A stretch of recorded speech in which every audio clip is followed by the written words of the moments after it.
Hello, mixtresses and mixters. This is Mixtress Ray, and you're watching Mixtress Video. We're doing another comparison, like I do. I'm gonna flip through my new Serpentfire Tarot in comparison with the Smith-Waite Centennial. Not the borderless version that you buy, borderless. I just cut the borders off myself, so that's why it doesn't look perfect. This is kind of a weird comparison to make because this deck is very much not based on the Smith-Waite, the RWS system. However, I'm still going to make this comparison because this is a thing that I do every time I get a new deck, which is why I'm doing it for you guys. I compare to the Smith-Waite because that's the one that I know the best. So it helps me make connections between what each card is, and it's going to be especially helpful for me to do it with this deck. This deck is going to be kind of, I've heard people say that it's better to think of this deck as like an intuitive deck because it really doesn't, like, there are only a couple of each suit that actually have like cups or swords in them. In fact, I don't think any of the swords have swords in the card.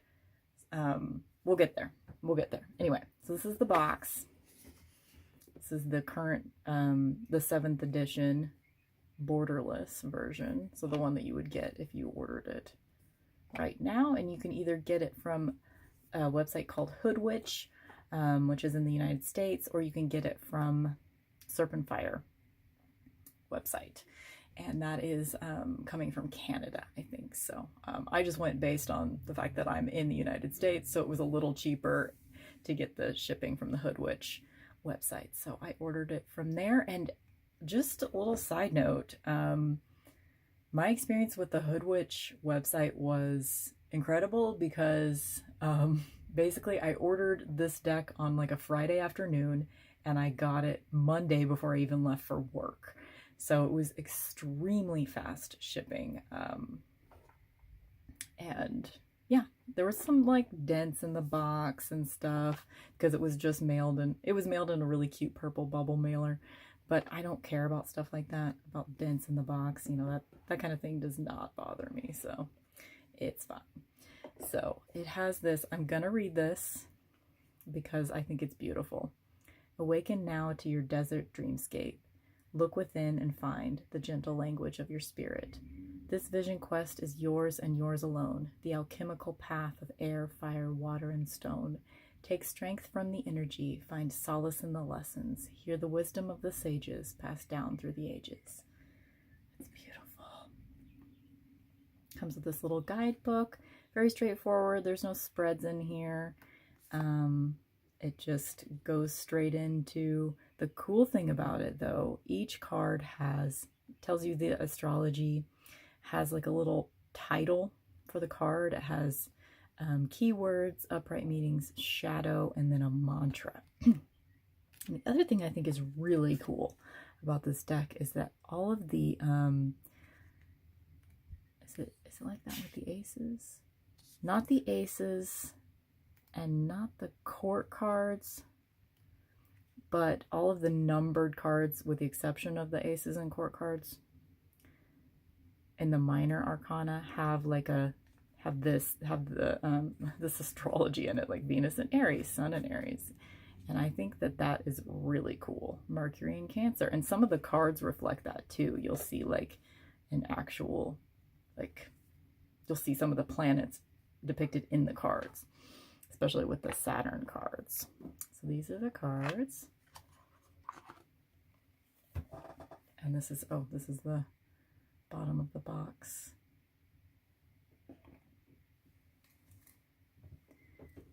The cardstock is, people hardly ever mention this in the reviews that I've seen. The cardstock is semi-glossy, like it's not super duper glossy.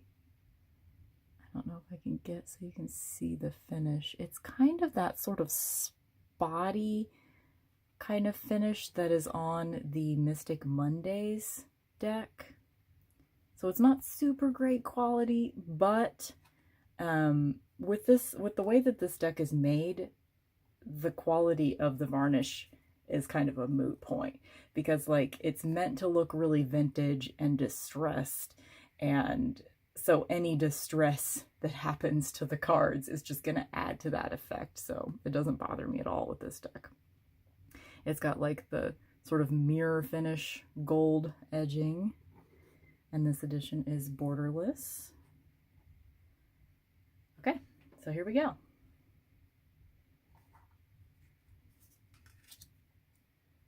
Again, comparing these two is going to be a little like strange, but I'm still going to do it. The size is really kind of great. They're kind of small-ish. You know, they're probably about standard tarot size. Like if this had a border on it, it would probably be the size.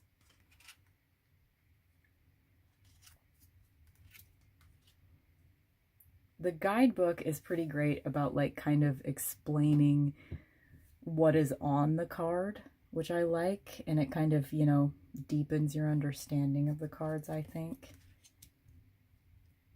I gotta say, I really don't think I like Elizabeth Taylor being on my Empress card.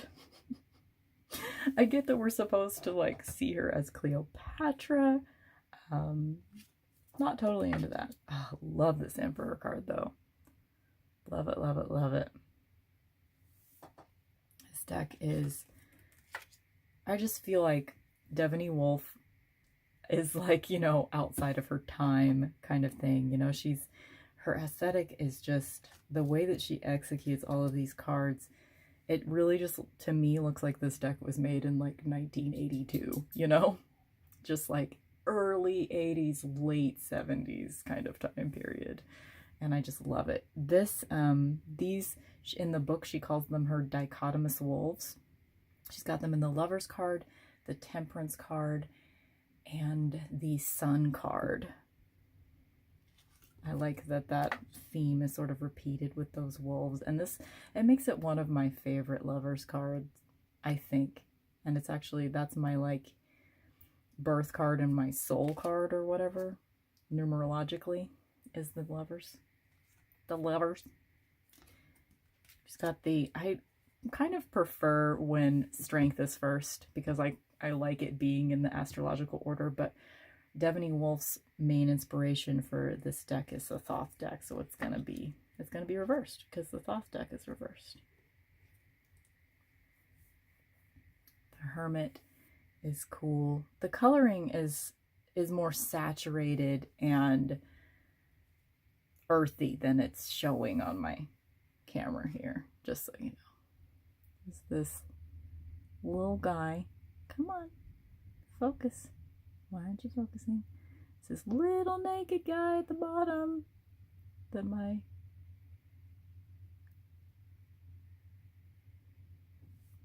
there we go. Little naked guy. I love this whole desert theme. I've gotten to a point where I have enough decks that I could assign one deck per astrology sign. So I've decided for now, I know that I want this deck to be a fire sign. I can't decide if I want it to be, which one I want it to be. But for now, I think it's Capricorn. Although I could just as easily see it being Sagittarius or Aries. So I'm not sure. I still don't know all that I would like to know about astrology. So, but I know this is a fire deck, being that it's, you know, it's desert. One of the best death cards ever, ever, ever. Look at that. And this deck is, like I've said in some of these videos before, most of the time whenever I first get a deck, I'm a little bit disappointed in it at first. Not so with this deck. This deck is,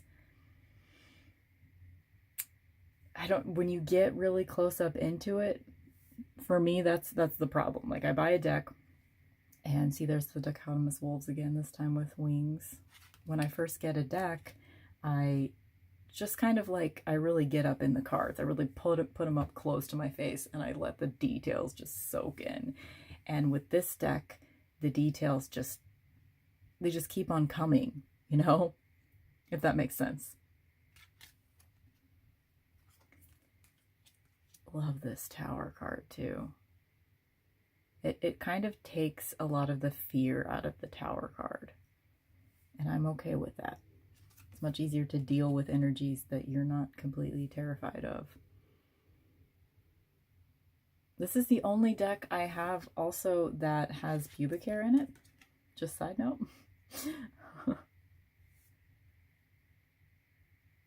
I love any deck that has, I mean, most tarot decks do have some Egyptian imagery, but this deck, great sun card. I mean, really, really great.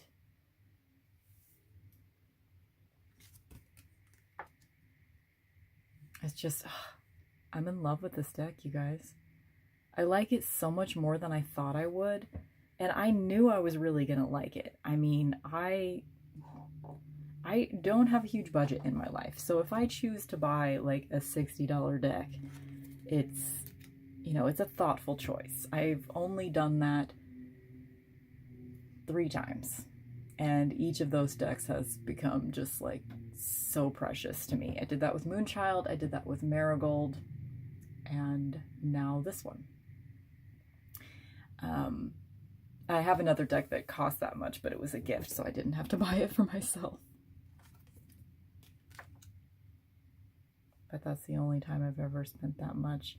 The thing that's going to be hardest for me, I just got this deck like 3 days ago. The thing that's going to be hardest for me when getting to know this deck is that the minor arcana, there's not a lot of consistency with the symbolism. Like, you definitely have to read the title of the cards. You know, Ace of Wands, like, I get that it's like a crystal ball, but it's not, there's not crystal balls in every card, you know? They're more, like people say, they're more intuitive based. But every card, there's only like, yeah, there's probably about 5 cards in this deck that I don't resonate with. And I'll probably point them out when I get there because I won't be able to stop myself from saying it. But on my camera, the colors are looking a little bit more washed out than they actually are. They're actually very gorgeous, the colors in this deck. They're very like rich, like earthy, burnt 70s tones. You know, it's just gorgeous. This is one of the cards I have a problem with.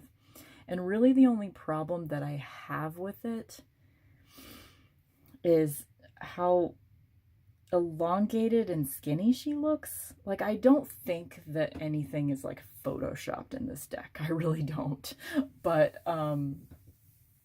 so this is probably how this person actually looks. So I don't want to be body shaming, but it just, looking at it makes me feel inadequate about myself. And I don't like that feeling when looking at a deck.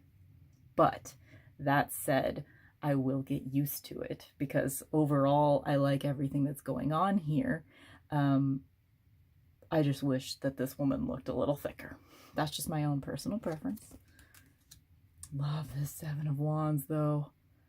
There's so much going on in these cards. There's so much to dive into. It's just, it's crazy. Oh, this one. There's the use of rainbows in this deck. This is pretty cool because there are actually 8. 1, 2, 3, 4, 5, 6, 7, 8. 8 rainbows in the 8 of Wands. And then you've got the birds up here and the other little bit of a rainbow. I love it so much. This deck, I'm just so surprised with it. Like, it's so much more than I thought it would be. See what I mean? Like, so many of these have like exposure stuff going on, and like, you know, the card isn't actually bent like this. It just looks like that.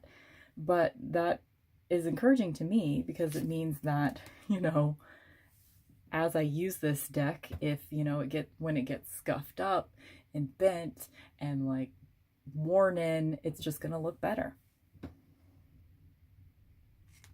I'm not gonna like, I don't like have a feeling that I'm gonna mar these cards or they're too precious or anything like that.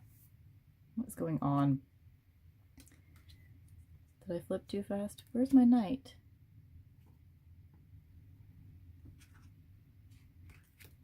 Uh-oh. I think he's on my altar. Unless I flipped past him. Did I put it at the back of the deck? I might have done that. Hold on. Because I know I took him off of my altar earlier. Or maybe I didn't. Okay. Hold, please. Let me go find my knight. Okay.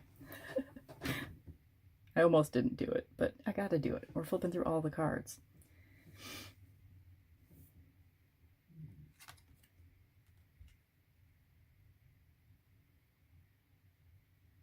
I love a desert landscape.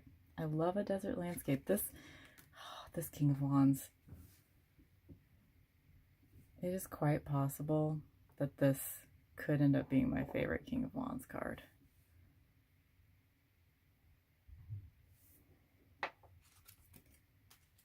Great Ace of Swords too. There's just a lot there's a lot that like immediately upon going through it, like you can see that there's a lot of symbolism going on, but you might not necessarily connect with all of it immediately. But that I just know that I'm going to get there. Like, this is one of the cards that like I don't completely love. The Two of Swords is pretty important to me. I like that there's the Libra symbol because it's a Libra card. But I don't know. I guess, you know, actually, the way that the little bolts kind of close her in with the Libra symbol, it's almost like she's inside a structure. So I can see it as being about boundaries. The moon's still there, so it still, you know, has the intuition connection. Okay, so I can see even cards that aren't immediately accessible to me. And this one is Saturn in Libra. And there are a couple of swords cards that have snakes in them. So this one, the swords are represented by snakes. I wish that symbolism was a little bit more consistent because I like the choices that she made. I'm fully fine with thinking of the swords as snakes.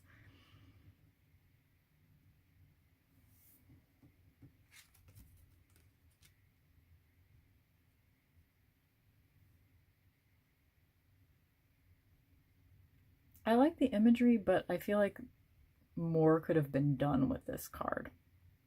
I feel like more symbolism could have been. And maybe it's, again, just like symbolism I haven't completely attached to yet.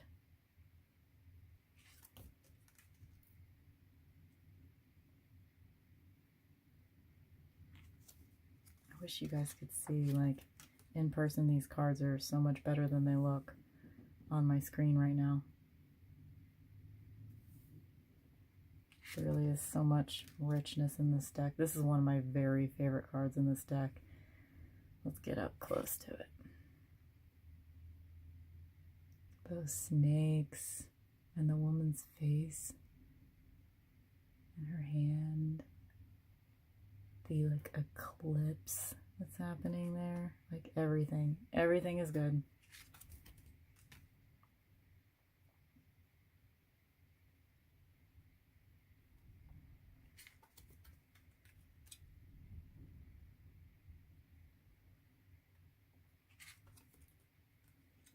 Look at that. Again, in person, it's so much better. Like, if you're thinking about this deck, you know, if you're a good, like, 60% you think you want it, go for it. Seriously. I am so impressed with it in person.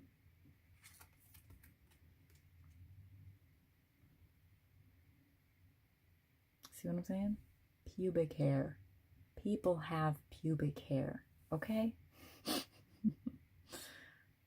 I love it. I feel like I don't totally understand what's going on here, but if I really like journal about it and get into it, I'm going to get there. And I'm going to get so much out of this deck. I didn't think it was going to become, when I bought it, I mean, I knew I was going to like it, but I didn't think it was going to like become one of my top 5, but it feels like it's going to. Not ready to say that yet. I've only had it 3 days, but I think it's going to.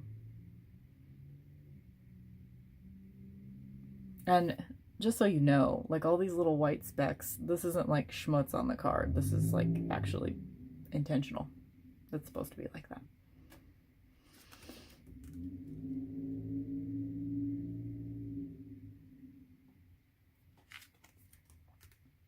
Love this 3 of Cups. I just don't even understand. Like, how do you make it look like it's from like the 70s? You know, like how does it look like that? It's just so well done. Like maybe she actually used real photography instead of just digital manipulation. That'd be so cool. There are 4 pyramids. So sometimes, you know, you can find them. This one actually has cups in it. This one actually has some smith-waite symbolism because she is facing away from the 2 upright cups.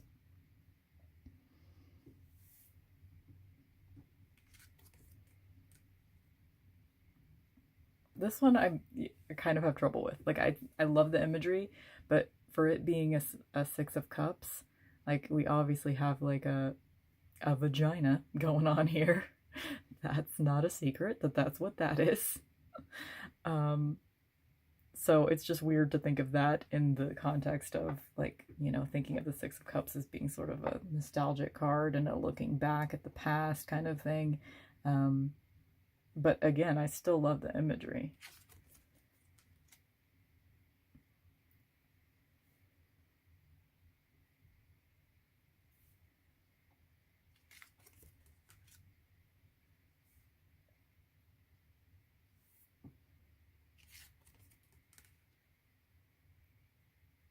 This one's still very clear, you know, being that you think of it as like the wish card. All your wishes have come true. I got all these cups. So it's just this beautiful Aladdin lamp situation.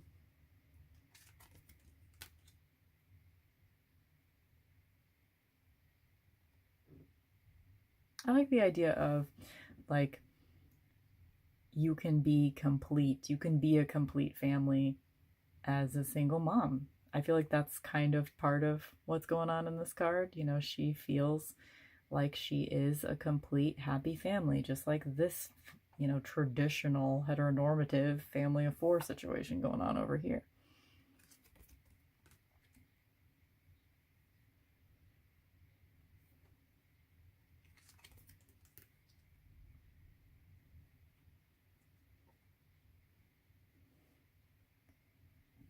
This one is, I mean, this is a very like sexy deck, but like this one is a little too on the nose for me.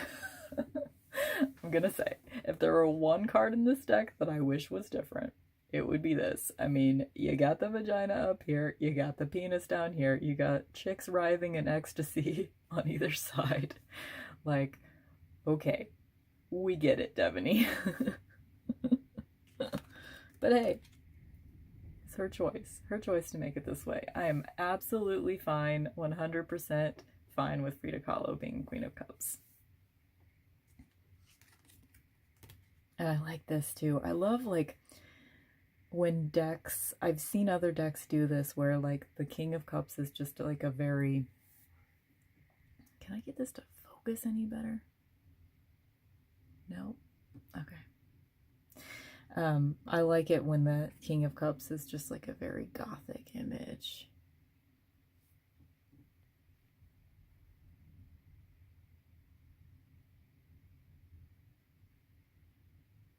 I feel like that's somebody. Like, who is that? Klaus Nomi? I don't know. It's somebody. Okay, refocus, babies. Come on. Do I have to do it? There we go.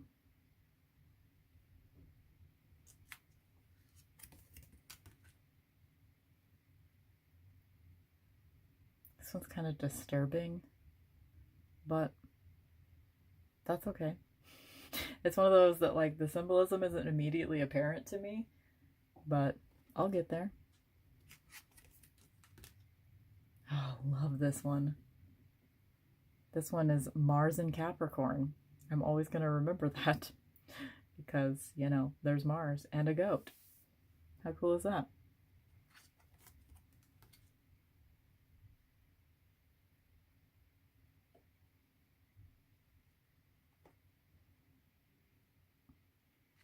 I kind of like I don't know if this is intentional or not, but it's hard to tell.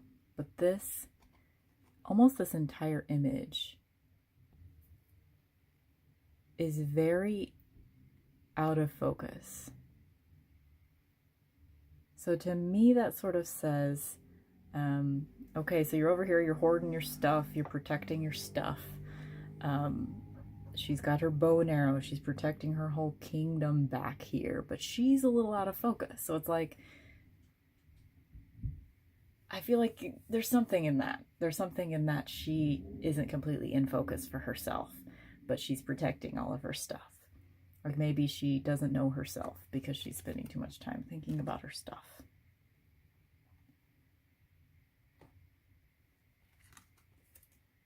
This is one of the cards that, like, I don't love. But that's okay. I mean, is there ever a deck that you love every single card? Is that even possible? I doubt it. I seriously doubt it. I love this card, though. This one confuses me. Like, I don't know, it just doesn't seem completely well thought out. And maybe it's just because I don't get it. This one looks rushed to me. It doesn't really, I don't know, it doesn't really seem to fit in with the rest of the deck.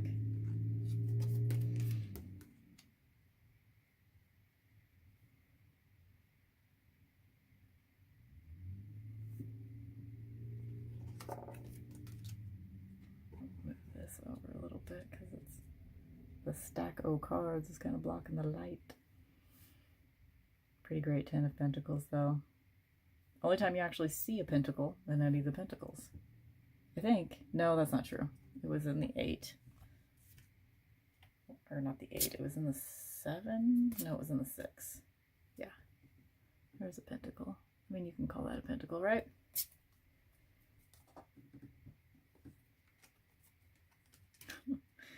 Stevie Nicks.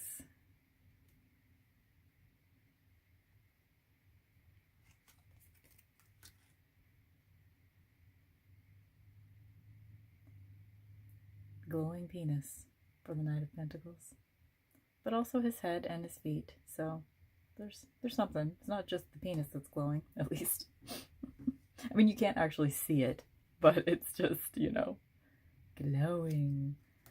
Ah, might be my favorite Queen of Pentacles of all time. I feel like that's somebody in a movie, and I don't know who it is. My first thought is Madeline Kahn, but I don't think it really is Madeline Kahn, but God, it's gorgeous. And if you get up in there, I mean, she's got, you know, all this glowing stuff happening. She's got the eye, she's got the hawk, she's got this, like, gorgeous symmetrical cactus and palms and this orb of rainbow. Oh, like everything is so great about that.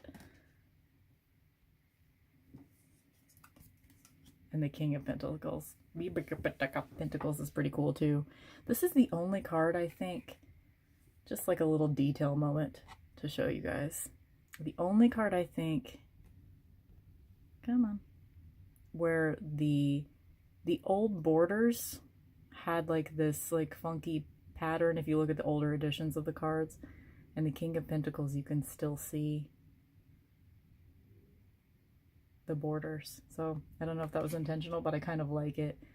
I would have been just as happy to get that edition, but I had a save search on eBay for weeks trying to find the older version of this deck, and it did pop up once, but I missed it. Like, I was ready to buy it, I pulled up the app and it was gone already.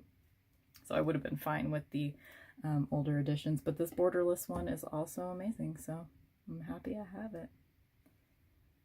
So that is the Serpentfire Tarot borderless edition compared to Rider-Waite-Smith for, you know, for whatever, just because it helps me learn a deck. Even though I don't know if Devaney Wolf herself would probably want to compare her art to this. I mean, it's not like she was trying to do the same symbolism. Even the meanings of the cards are quite different. And I don't know enough about the Thoth deck, even though I know it was an inspiration for her. I don't know enough about the Thoth book to know if the meanings are more in line with the Thoth deck. Maybe. So that is it. I hope you guys liked it. Do we want to do... Let's do a shuffle and pull a card. That's my dog, obviously. He's very polite with his howling.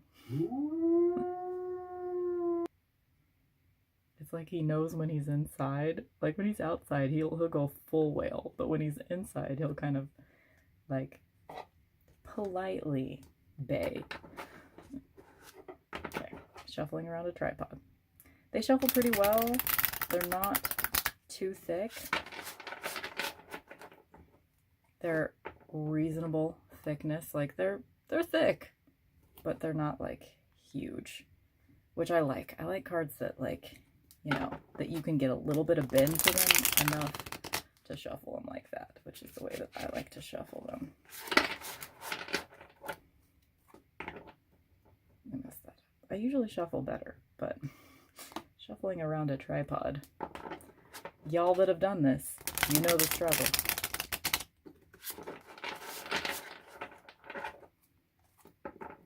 And there's a little bit of, like, with this mirrored gold finish, this is the same kind of finish that's on the Marigold Tarot.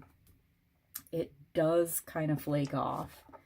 And, like, some of it's, like, on the backs of the cards. I need to go through and, like, clean it up a little bit just from the initial, like, breaking them apart and all of that.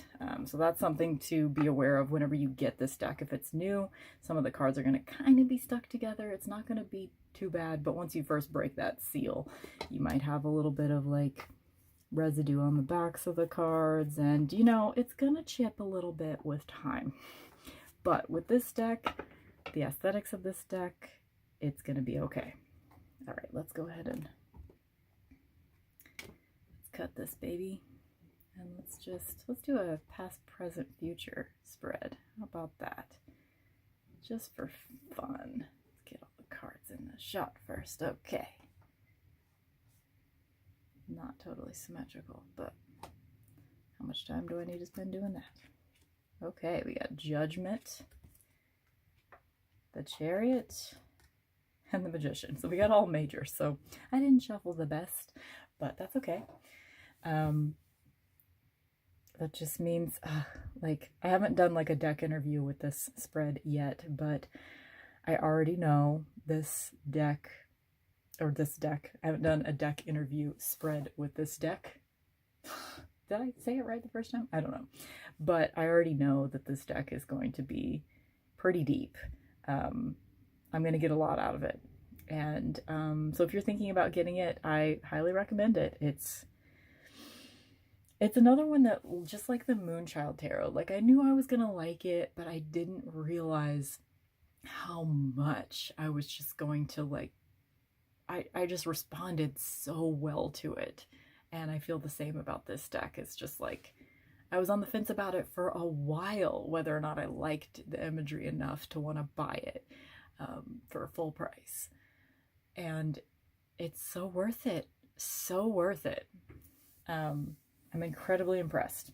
So, don't wait. Or wait, whatever, I'm sure. Get it if you want it. But I'm sure it'll be around if you wait. Anyway, I hope you guys are having a great week, month, all the things.